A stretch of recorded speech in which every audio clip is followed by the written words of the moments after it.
Hey YouTube, I'm Kenneth Ryan. I'm Lindsay Resop. And we're back with another exciting episode of Fanfiction Friday. Today we are continuing with more Clockwork. We are picking up where we left off, which is chapter 15 of 59. And it starts with Silver, so Lindsay, you can take it away. It's like a quarter of the way through. Yes! Finally. Silver entered the small subway joint, 2 streets down from the salon, sighing as he entered to wait in the busy lunch queue. He looked at the menu displayed up near the ceiling, unsure if he wanted beef or chicken. Man, important life choices here. Okay. Deciding to have grilled chicken, Silver was mildly surprised to see it was black behind the counter today. I just want to point out, Black is a character, in case you've forgotten. But, it was black behind the counter today. Really? Yeah. Usually it was N who did lunchtimes. We don't remember what the voice sounded like for or who did them. Or who did. I think one of them was just mentioned. But I don't remember which one was the one who actually delivered the subs and which one was just mentioned. I'm gonna take N, because he's seaweed hair. You can be Black. I think I would... okay. So the voice is gonna be completely different, and the person might be completely different. Just saying. Sorry.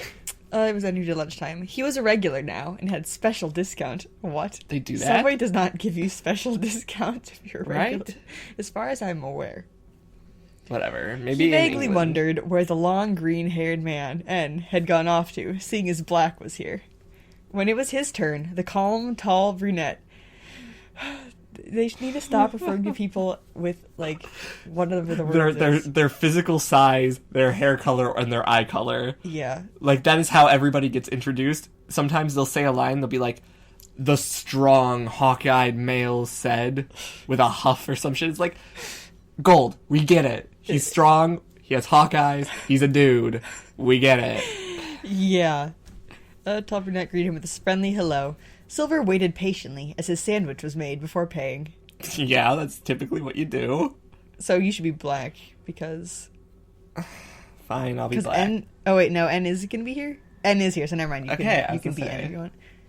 Where's N? Aren't you two always together? Black looked at him and shrugged.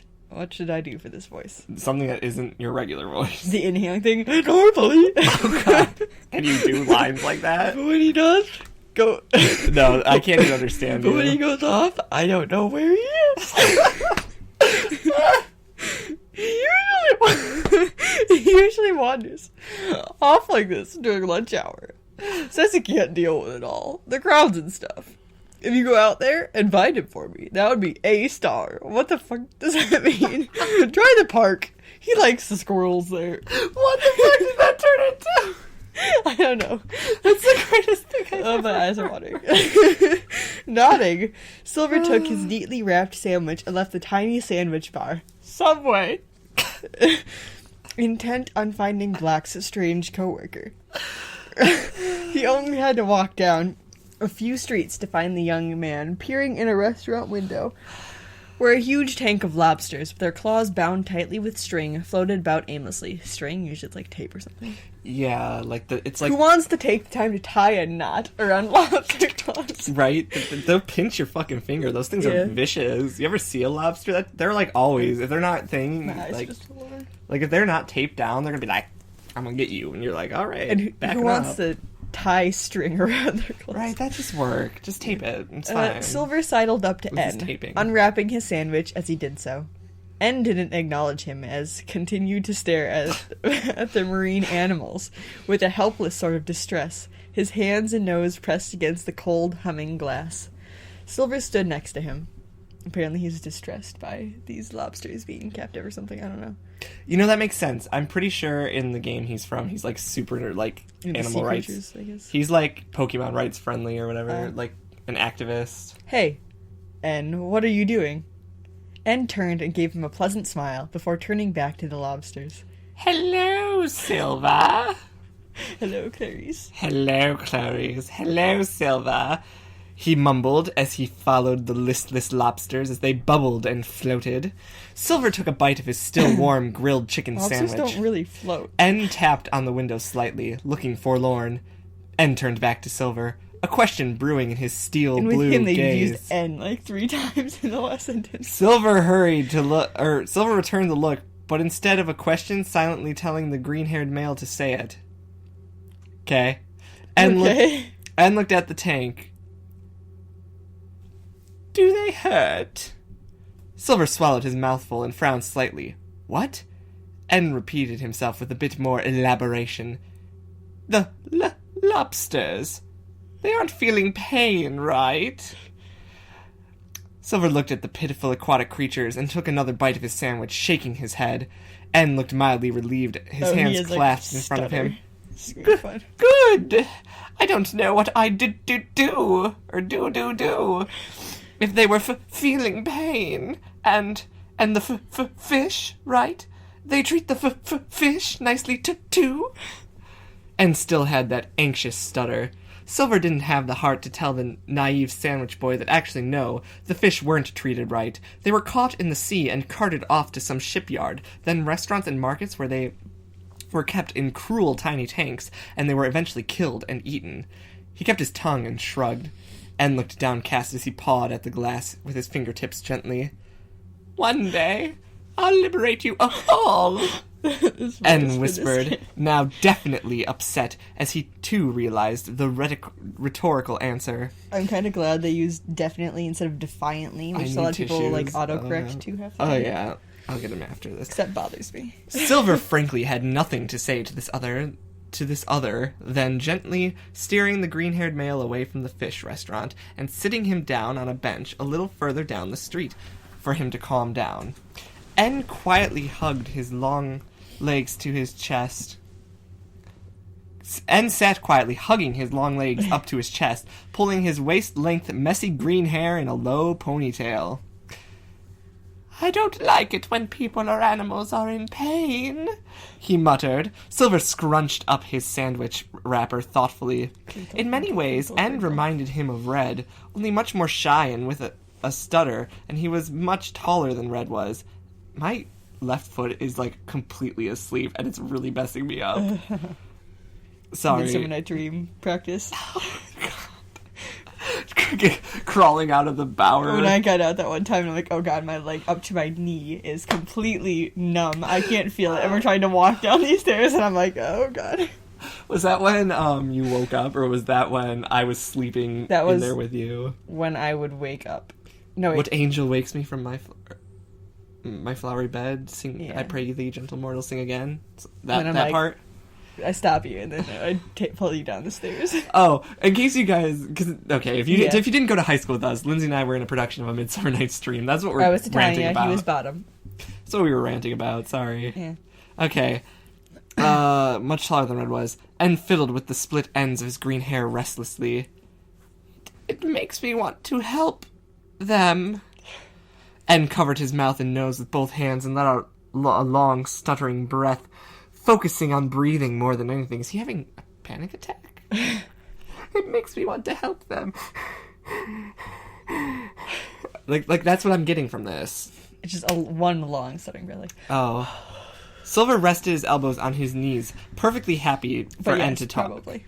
Perfectly happy for N to talk. N then reclined against the bench, smiling softly up at the sky. You look happy. And mused, smiling at his head resting on his curled legs on his knees. Silver raised his eyebrows, and N continued softly, his long, pale fingers brushing away stray dust off of his subway apron. Why is he in his apron? Yeah, you don't leave the store with your... Alright. I can see it in the way you speak, walk, look... And it shows your face on your face clearly. Whoever has made you this happy, you should thank them. I'm getting kind of black there. I know. I'm sorry. That sounded wrong. Oh God. The character. The character. The character. N went back to fiddling with his hair, twirling it this way and that. Silver couldn't understand how everyone was able to just read him like that. It made him antsy, but they were all people he could trust, therefore he did not fuss. It's still you talked to N once. No, he's a regular at Subway, remember? Oh, right, never mind. He's talked to him once. Bitch, where you get money to, like, spend on fast food every day? Like, I can't do that. I don't think she can do that. No. Like, how you do that? Okay, anyways. It still irked him that he was now so easy to understand. But in the end, Silver had never liked being complex. How do you know it's a person? N looked at him. His pale, steel blue eyes lit up with a smile. I know, because black makes me happy. That's adorable. I know everything about these sorts of feelings. You're experiencing the same thing I did. And stopped hugging his knees and let them fall so he could swing them like a little child as he sat on the bench, looking up at the clouds with a sort of restlessness Silver would normally associate with a small bird, inquisitive, charming, and immensely innocent. Okay. Uh-huh. You liked that golden-eyed one who called me names. His favorite was Bean Sprout. I think I might have been N last time. N said suddenly, looking at Silver again with startling clarity. Silver felt that strange sensation bottled up in his chest clench tighter around his torso, like a boa constrictor crushing him mercilessly. He found it hard to breathe, and for the first time in what seemed like years, Silver reached down to knock slowly. Then louder, on the wooden seat of the bench. It wasn't the fact he was using the knock because he wanted to hurt himself. No. Silver would now only have to use it to help him think. It wasn't because he was feeling suicidal at all. It was a method of allowing him to get his feelings and thoughts in some sort of order that's repetition. State of order. Anyways. N watched him do it curiously before copying him, his eyebrows furrowed in slight concentration. Silver continued to knock on the wood softly. Once he felt he had sufficiently figured out himself, he turned back to N, who looked at him blankly, before a soft smile crossed his features. Swinging his legs, eager to know what was on his redhead friend's mind. Of course I like him, N. He's the guy I have to live with for at least another year. N shook his head, pale green strand of hair whipping about frantically. N reached up and adjusted the brim of his favorite plain gray and white baseball hat with a small laugh. It was a free laugh, Silver noted, one where this person who once had problems had finally solved them all, and it was living his dream. He was glad that N was finally living the life he deserved. It was good, and it looked like he needed it. What the fuck? Silver was happy for him. N giggled slightly. No! This kind of sounds Silver, like he's known for a long time. Know what I mean. N gave him a pointed look, amused greatly. One day, if you keep denying yourself, he will go on and never return. He will go, he will never return. He will go, he will never return. Stop being my characters. You always move into their voices. Which character was that? Very black. Sorry. You're getting very high-pitched and squeaky. It's my life. That's not how he started. Hello! I know. Silver didn't know what to say to this, and as he tossed his wrapper into the bin across from them, it didn't go in. Figures, Silver mused. He had always sucked at Gold's basket, all caps, hyphen, ball. Oh, I get it. Uh-huh. Going over to pick it up, he would put it in the bin properly. He put it in the bin properly and turned back to N, his chest impossibly tight, and now he was confused. But what happens if they're just playing with you? N clasped his hands in front of him and stopped swinging his legs lest he kick Silver, who had come to stand in front of him. N squinted up at him, for the redhead stood in the sunshine, throwing himself into dark shadow as the bright hot light burst round his form. Okay. Hello. People play games all the time, Silver. Your golden-eyed friend cares. His name's Gold. Yes. He would do many things for you. Although I don't know if N knows that his name is Gold. Silver cut N off abruptly. Okay, now he would if after he says this, at least. No, N, what I mean is, Gold is the type to flirt, then drop you like dirt. No, he's not. No, really, he's not. He doesn't flirt with anyone besides you. Literally. N shook his head again, his hair a flurry of green as it waved about in the soft breeze. But Gold has, trust issues up the wazoo. He doesn't flirt with people. Sorry. You're wrong. Who says you're right? Ooh. Silver shot back through his teeth, and N patted him on the arm gently. Silver came and sat back down next to his strange friend on the bench. Just his strange friend. His strange friend. Okay. The two watched the birds flock on the busy streets, causing busy workmen and women to dodge round them because the stupid things wouldn't move out of the way in time. What? Birds don't do that. Literally no. N spoke up again in his soft stutter. Hello. I never said I was right. That's more like how you started, yeah. I just know you have him figured out all wrong. Silver looked down at his hands. N ... Why is he always using, like, ellipses? He's like, N. This. What if I told you I don't know how to? N smiled at him mistily, fiddling with his ponytail, his gray-blue eyes focused on the redhead and nothing else as he listened. What does N stand for? To dream? N finished for him. I have no idea. And Silver stared at him. What gray-blue starts with an N? I don't know. I just go here. N finished for him, and Silver stared at him. No, he hadn't meant to say that, but okay. N scuffed his shoe on the pavement, clearly, making a gravelly scratching noise. A couple of schoolgirls passed by, chatting animatedly. It was a warm, sunny day today, and with many fluffy cows in the sky. Okay. Hello. Everyone dreams. You just need to find how you dream best. Silver didn't understand. He stood up, holding out his hand, and N took it as they meandered slowly back. Hold out your hand. As they meandered slowly back through the busy streets of Viridian, back to N's little subway joint, and back to Black. Why is it a subway joint? Back to Black. Oh, God. What do you mean by dream? Silver muttered as they stopped outside Subway. N paused as he turned to go inside. He smiled brilliantly. No traces of his previous shyness from before. And he spoke clearly and without a stutter or pause in his voice. To dream is to create a future or destiny for yourself and you alone. Needless to say, I doubt you need to dream, seeing as your reality is staring you right in the face. Tell that reality how you truly feel. I'm sure he would appreciate it. Oh, and thank you for finding me. I doubt Black has had the time to do so himself. And reached out and gently patted Silver on the shoulder, and turned back to his store to go inside. He paused as he seemed to remember something. He turned back to the silvery-eyed redhead. Did Black stamp your card? How abrupt. The stutter was back. Silver felt the bands round his chest loosen.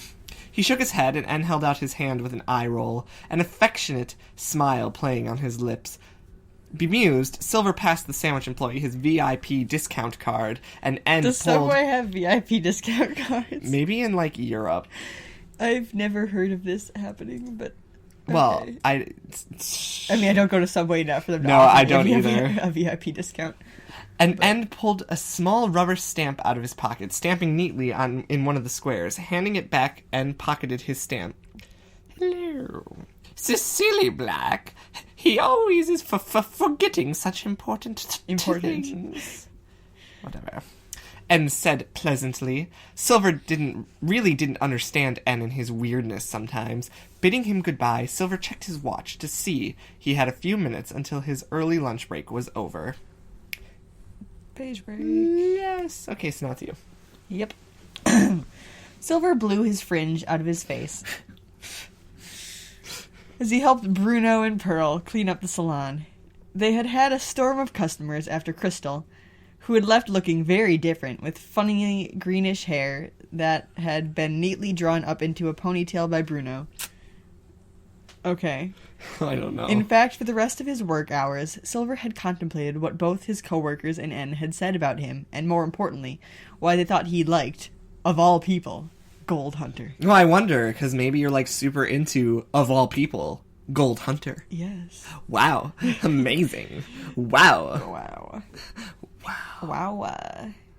Silver pushed the pile of hair into the corner where Pearl would vacuum it up once he found the damn machine. He leaned on the broom, grabbing a hairpin to pin back his fringe lest it bar his vision as he worked. Bruno was stacking hair products back into storage, singing heartily as he stacked boxes and dusted the surfaces with a rather grime-stained rag. Okay. Grime and stained. Grimy. I don't know.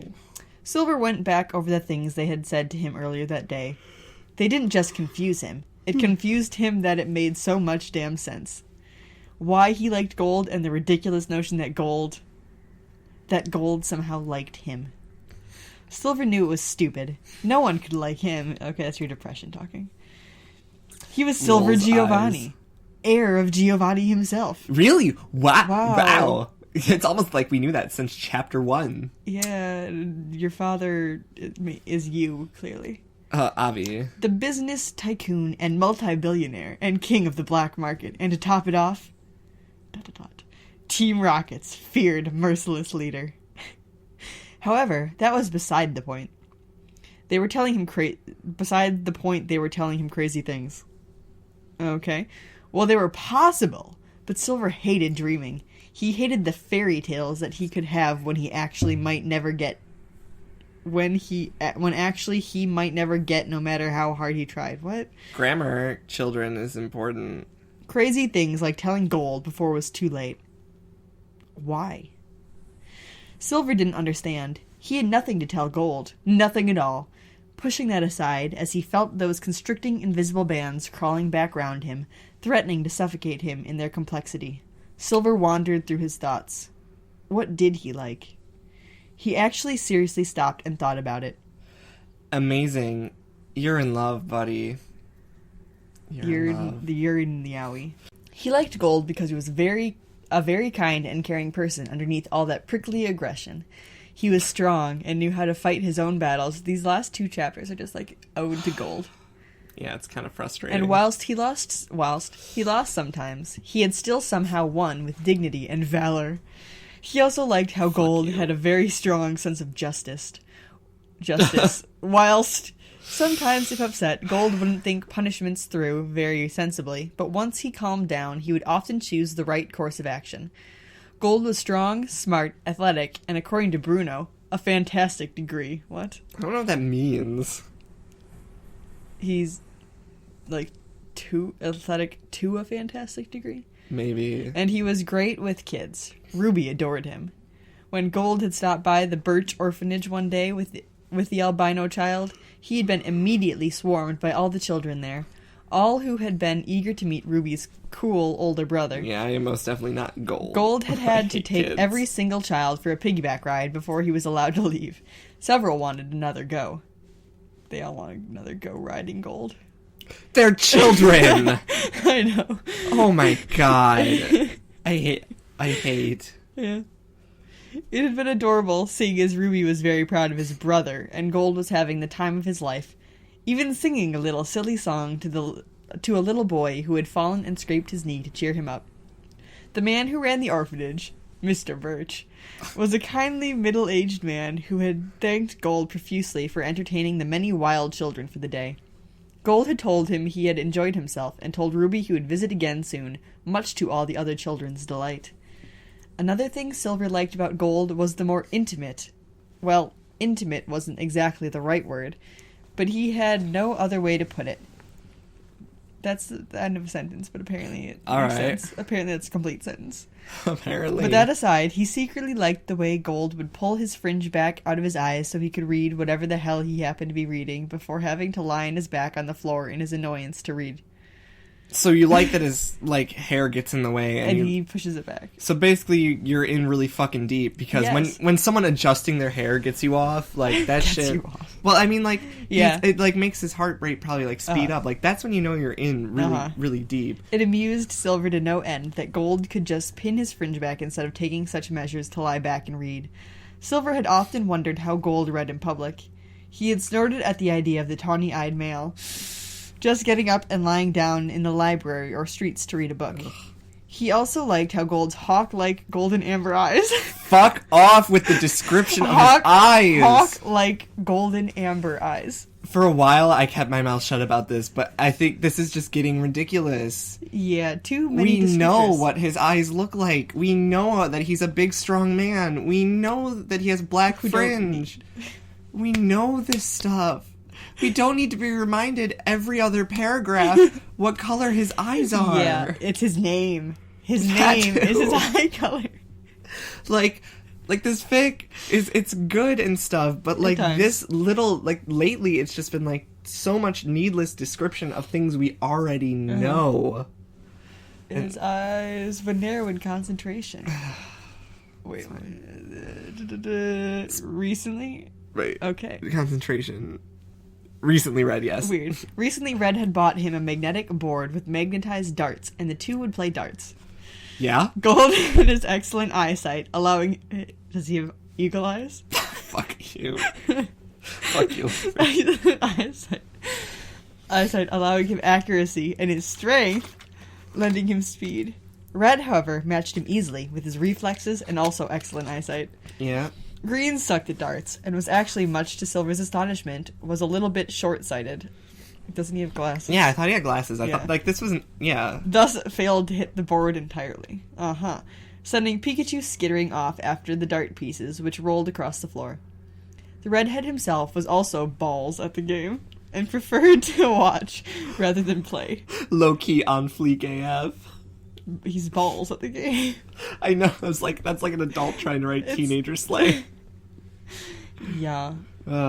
Hillary Clinton. Hillary Clinton hit this fic up for some... Oh, shit. Yep. For some... We getting political. I prefer to watch rather than play. Like, yeah, I suppose Silver is me. Silver moved in a clockwise fashion round the salon, sweeping up bits of cut hair. Bruno, still singing as he finished up his portion of the cleanup session. Sorry.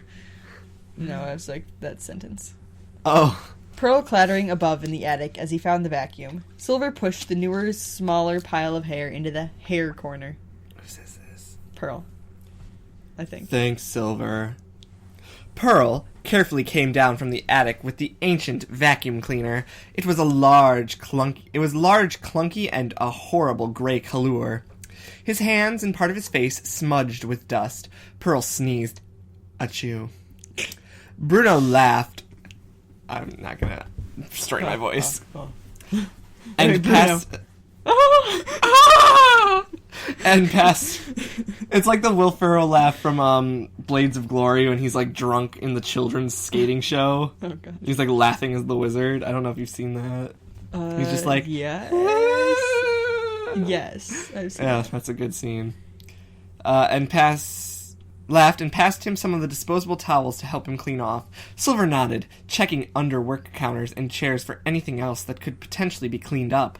Gold had also had a really nice voice, singing voice, that is.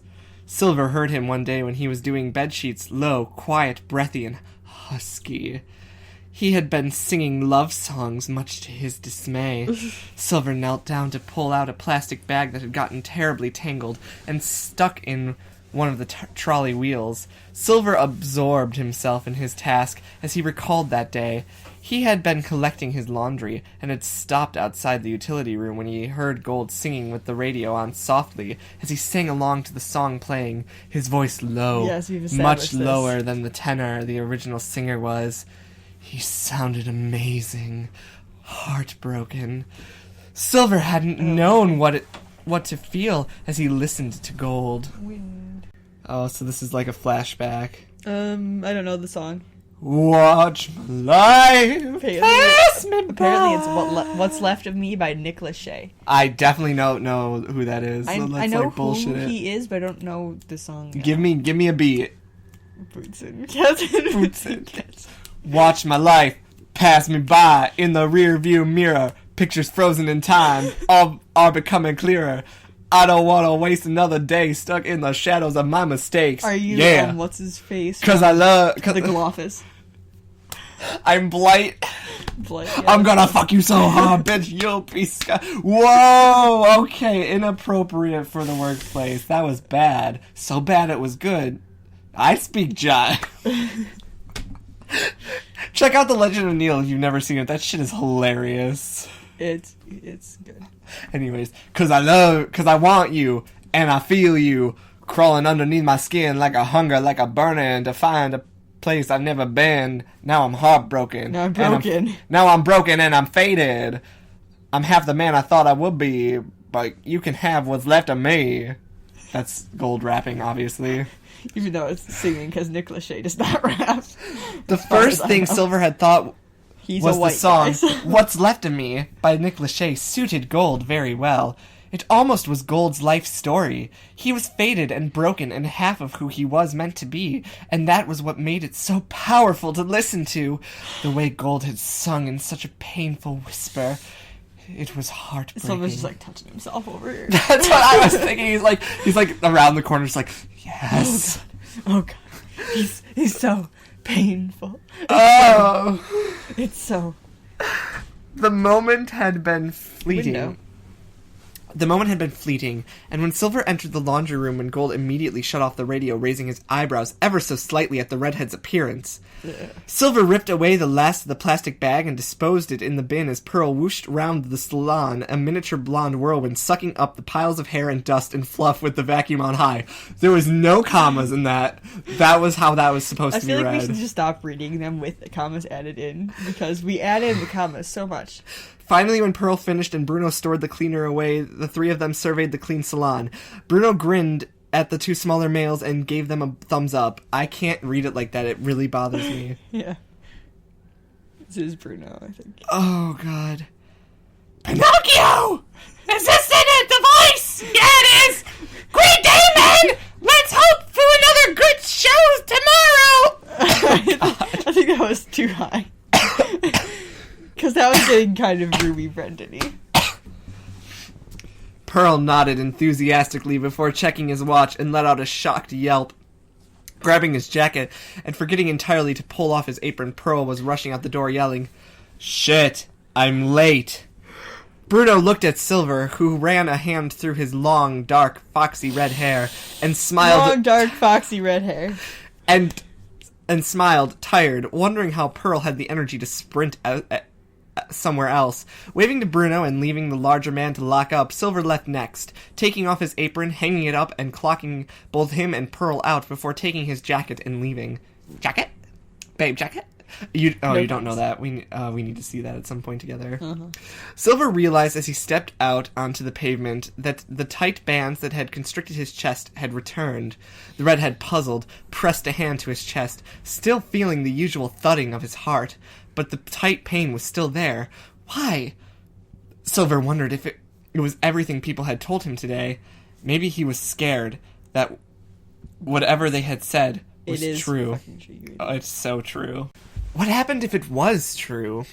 Silver didn't know if he wanted it to be true, but the tight corset round his heart told him that yes. Silver didn't know if he wanted it to be true, but the tight corset round his heart told him that yes. That's the sentence. This should be part of that sentence, too. Yeah, that period should have been a comma, and then be, yes, he wanted it to be true, but when he did accept it, he wouldn't know how to deal with it. Silver wondered if this was the final stage in maturity. Deciding to chat to Green about this, as he waited at a crossing on the main road, Silver came to a screeching halt in his thoughts. Doubling over as a wave of nausea smacked into him, Silver realized that this wasn't a stage at all. Fucking hell. This was so real, he could be sick. He took several deep breaths in, letting them out slowly through his nose. You're learning to fall in love. Oh my god. Why he wanted to be sick. What? Why he wanted to be sick? Question. Because he knew it was true and he wasn't ready for it. Silver always found he felt physically ill when he wasn't ready for something. There were all these ifs or buts or what ifs. And what ifs. Such as, what if he made dog's breakfast of the issue?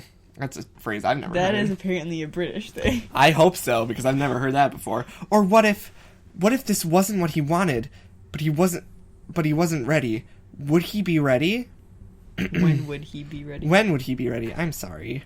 Would he ever be ready? Would he have to wait for the right moment? Silver didn't know As he crossed the road in several quick, easy strides, he made his way down the outside of Viridian Park and past the gym. He wondered vaguely if Gold was in there, venting away his anger and his sole passion, which was sport. Gold and his fierce determination. Gold and his incredible strength. Gold, who had changed into someone bright, burning like the sun.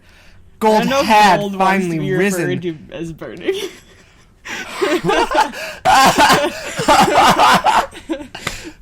Just saying. Sorry, that was really funny. Gold had finally become like the sun. Had risen like the sun. Gold had finally risen like the sun. A shining, hot, white gold star. Which would never cease to exist. It's gonna cease to exist. He had become that someone that had meant to become. He had meant to become. Green knew, Red did, hell, even Eusine, Crystal, and everyone else, including N, the Beansprout Sandwich Boy, knew what Gold had become. It was just him, Silver Giovanni, who had come last place in realizing who Gold really was. Someone that you love. The bands round his chest ceased to exist. Gold Hunter. Where had he heard that name before? Gold Hunter, the Phoenix Boy, the boy who had risen from the ashes, the boy with the golden eyes burning dangerously like the fire itself. I'm going to interject here. Gold literally stated about 3 chapters ago he hated the concept of being referred to as the Phoenix Boy, the boy who rose from the ashes. He literally admitted to Green, he's like, I wanted to leave Jonto because that's what people were going to call me. Yeah. This is how he had apparently heard of him before, I guess. Whatever. The boy who had become the fire and lived on. That's like implying he killed everyone. He was the fire that killed his family. Oh, no wonder he hates himself.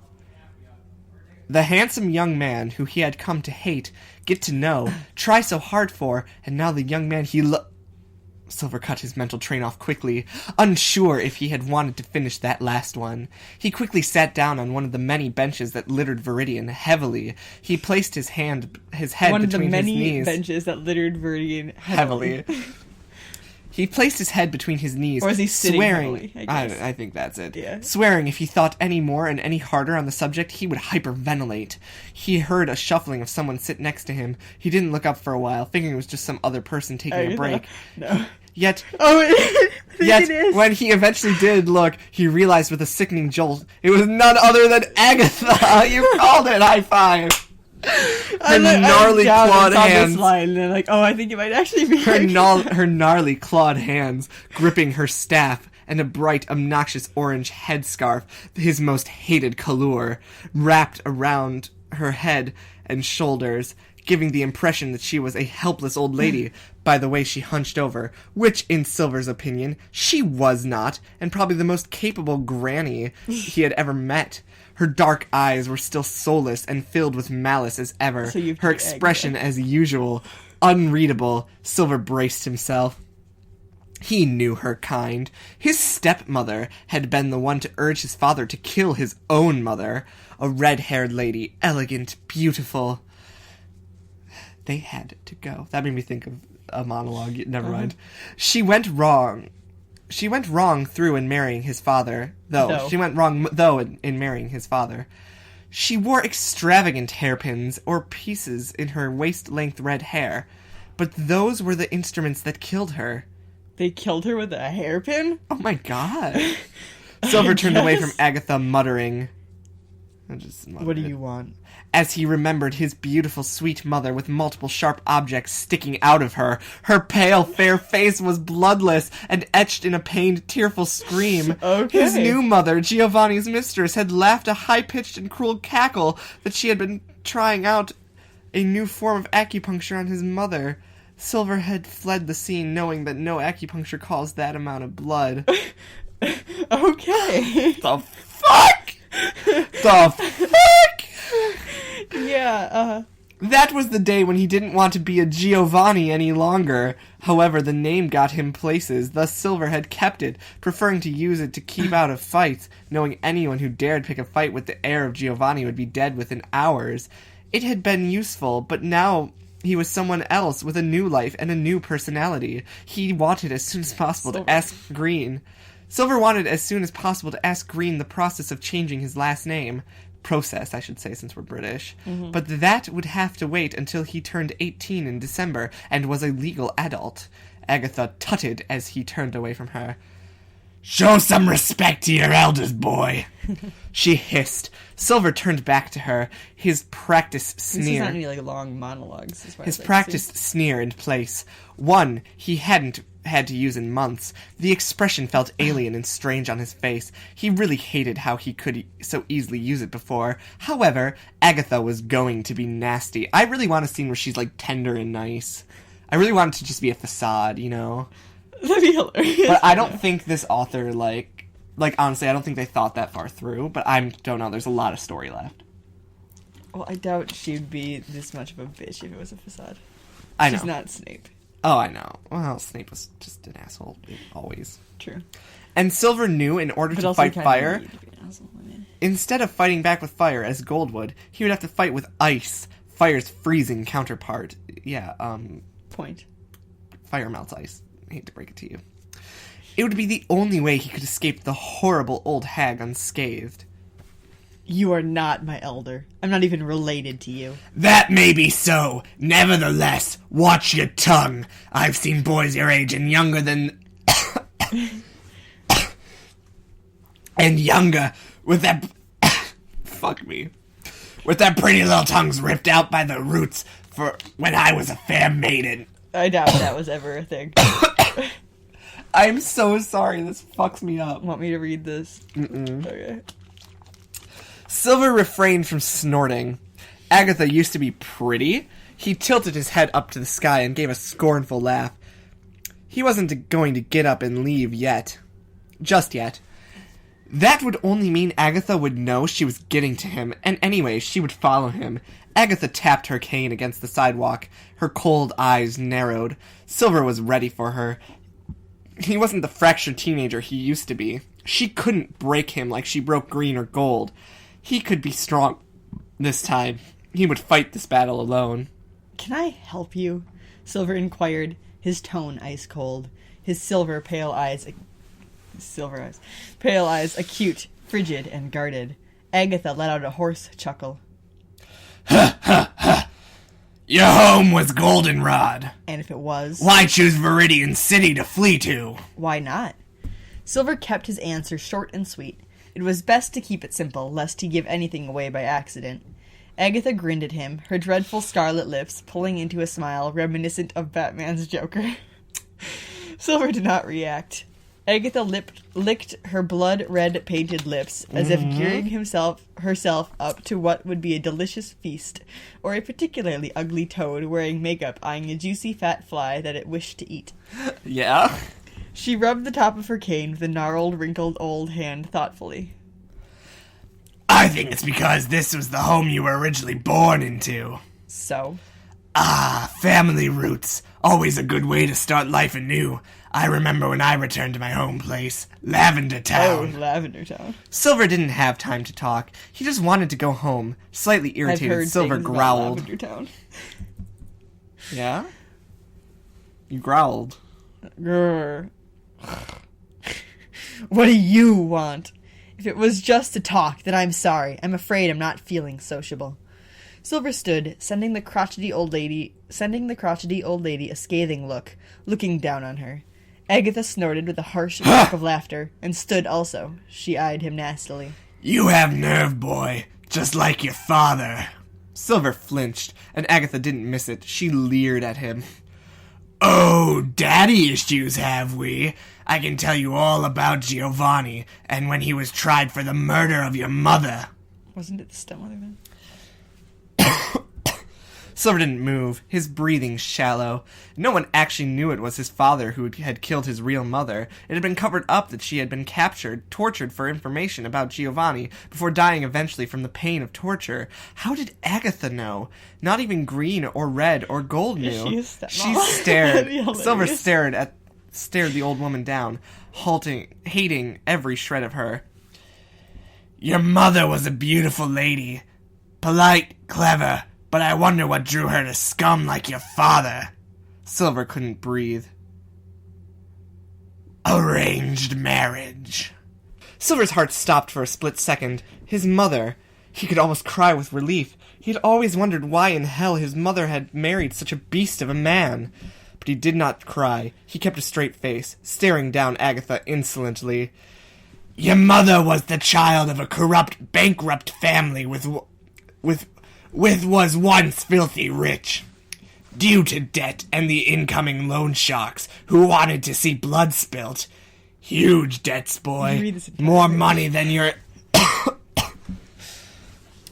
More money than your pathetic Oak and his grandson could ever dream of owning.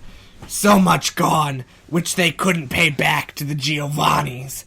All they had was their stunning, beautiful daughter left, and gave her up as she screamed and kicked into an unhappy marriage. You are a mistake. You were never wanted. Giovanni had been forced to produce an heir. 1 second, please. Do you want me to read all the stuff that's not you talking?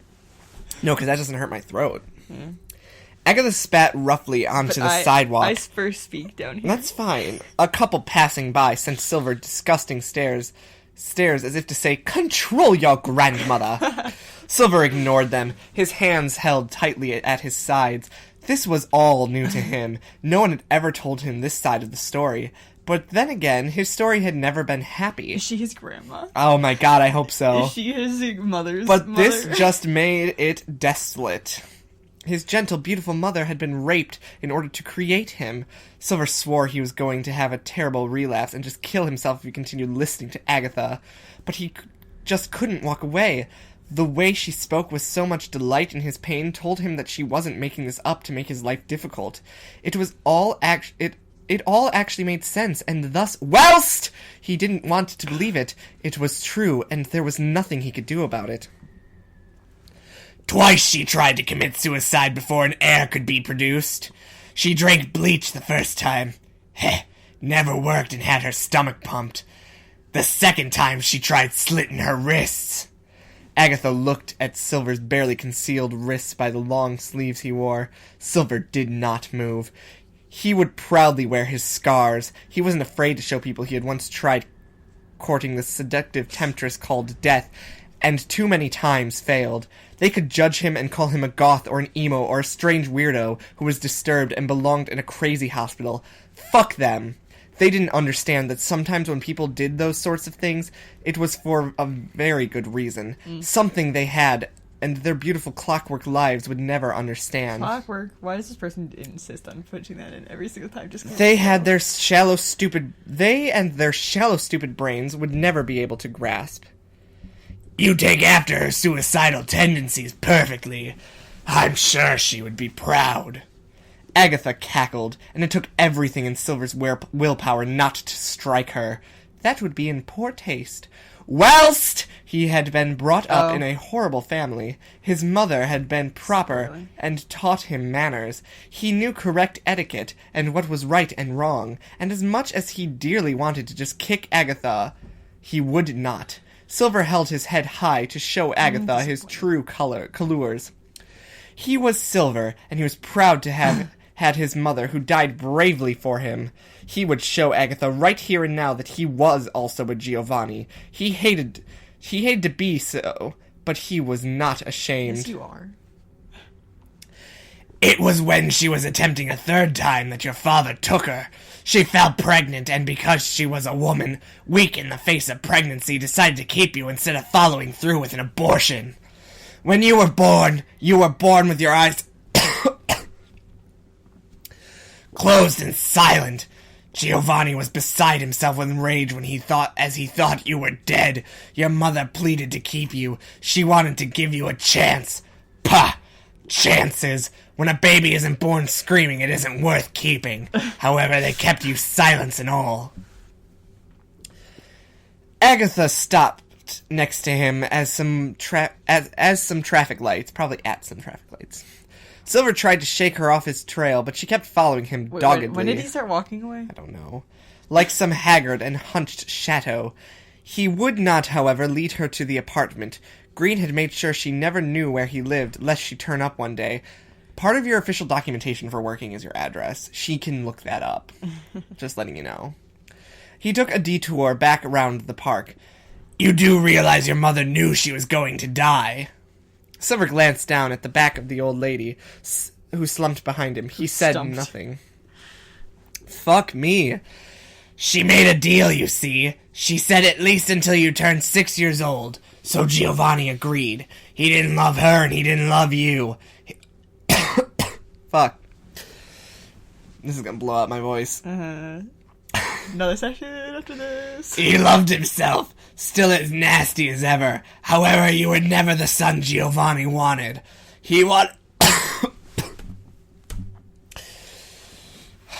My chest hurts. He wanted a dark son who looked like him. A strong son. Not like the pathetic stillborn runt you were with your flame red hair. He liked your eyes. If anything, he wanted his ideal son to look like himself, but own those piercing silver eyes. He tried to kill you many times, but your mother pleaded him to kill her instead if he kept you alive after your 6th birthday. She couldn't help and turned round. Silver couldn't help and turned round and snapped. Yay! How the fuck do you know my life story? Agatha gave him a split gum and horribly gap-filled toothy smile.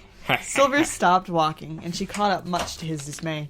He could easily outrun her, but the devil inside him wanted to know more, the parts of his life he had never known. I was the wet nurse who was present and helped your mother recover when she had you. She was polite, but I never liked her. She had everything I wanted and rubbed it in my face. Silver, horrified at the thought that he had a history with Agatha since he was born, gasped at her. Gaped at her, his silver steel eyes wide with shock. Agatha grinned snidely at him. Agatha never liked anyone, and by the sound of it, she had been jealous of his mother for her looks and possibly her fortunes for marrying a power tycoon and his underground network of gang warfare and such. Agatha tapped the top of her cane with her black and thick claw-like nails. These descriptions are never very nice. They're so ridiculous. She's a gargoyle. Pretty much. Thus, I know more about the little schemes and scandals that went on within the family.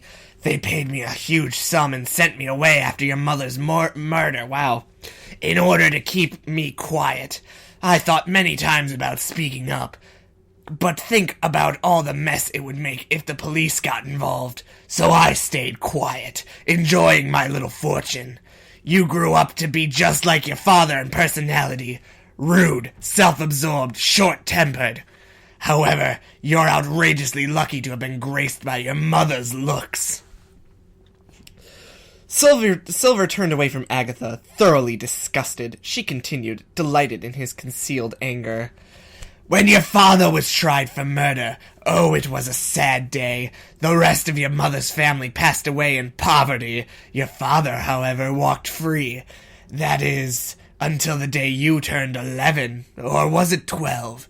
I cannot remember. It was either one.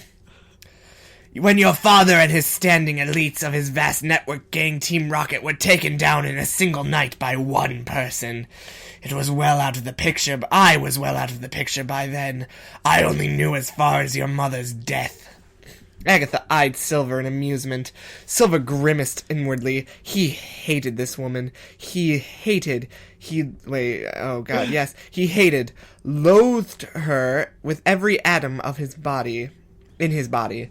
She was a disturbingly nasty piece of work, and he understood completely why Gold and Green had gotten so upset over her. If you weren't ready for Agatha, you could be pretty certain she'd tear down your walls to spite you and leave you curled up sobbing. However, Silver knew how to deal with her type, and had managed the whole while to keep a straight face. Agatha spat on the ground again, and Silver wished the witch of an old lady would stop it. It was revolting. You should thank me, boy, for giving you such confidential information. Without me, you would have never known about your pretty little mother and how she had been pin-stabbed to death. Silver shook his head somewhat, satisfied at the way her leering grin dimmed slightly at his rejection. No, I don't think you do. I don't thank you at all. I would have been better off not knowing it all. In fact, I was very happy not knowing. Agatha spat at him this time, and Silver only just dodged the gob of spittle. The iron-haired lady scowled at him, pointing a gnarled finger at him. You just wait, Giovanni. You're the same, arrogant and self-centered. I hate men like that. What? Oh, self-interested. I hate men like that, and everyone else does too. But you were in love with Giovanni. Just you wait. Carry on like this, Silver Giovanni, and you'll receive the same sticky ending as your father and mother. She, admired him. Silver shook his head again and smiled blatantly at her, adding a soft laugh as well. He knew she was taken aback by his response. No, you're the arrogant one. I'm not Silver Giovanni any longer. I'm just Silver. Nothing you say can hurt me, Agatha. Your poisonous words can't reach to me because I don't fucking care anymore about my family or its history. Of course, I loved my true mother. She was there for me, unlike yours. But I've moved on from that. She died for me, and I will love her and respect her choice.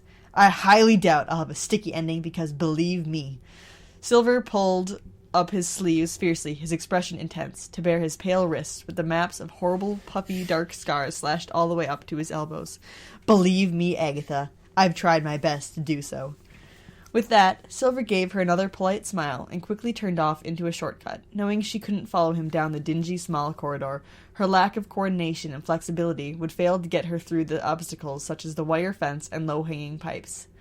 Thankful and highly relieved that he had finally shaken her off, Silver had a feeling this wasn't the last time he would be seeing her. However, he did take a little bit of time to relax against the alley wall and quietly shed a few tears for his brave mother who had done so much for him. However, it was hard because he never even knew her name. What? Okay, well, that was the chapter. I doubt that no one would ever use her name for 6 years. Right, and even after her death. If they just referred to her as, woman or that woman, that'd be kind of weird. Yeah. So I'm going to make the executive decision that this was a long chapter, so we are not going to be doing a twofer for this. Maybe next week. Maybe next week, if the chapters are short enough for it. Yeah. I kind of liked the backstory a little bit. It was nice to finally figure out where Agatha fell into the Giovanni puzzle. Yeah. That felt really satisfying to understand. I was hoping she was give me his grandma. I really wanted Agatha to have his mother's mother. Yeah. For a while I was maybe Agatha was Giovanni's stepmother. Giovanni's stepmother? No, Silver's stepmother. I suggested that too a little bit, but yeah. I don't know. That was pretty. That part was good. The beginning of this chapter is kind of whatever, fluffy bullshit. Don't really care. Oh, look, Silver loves gold. We've known that for over 20 chapters, even though we're not even 20 chapters into this, but whatever. Yeah. Anywho, thank you guys for watching. If you liked the video, be sure to give it a like. Subscribe if you haven't already, because we have awesome new content coming out every week. And if you have a fic you'd like us to read, leave it down below, because we will read it on the show. And there's no really long ones until we finish Clockwork. Yeah, basically just let us get through this, because this one's going to take us a while. We don't want to have, two, 50-chapter things going on at the same time. It'll take years to get them done. But yeah, thank you guys so much for watching, and, I'm going to put in a pitch for this. Our friend Bethany is doing a donation drive for children's cancer. I'm going to put a link down below. It's for St. Baldrick's. Yes, it's for children's research. Her goal is to raise $1,000. Any contribution you can make will help. There's no donation that is too small. Yeah. Please help her out. Please help out the children who have interesting children's cancer. And if you want to see more of this, just subscribe and be cool. Until next time, stay awesome. Read more smut. Bye.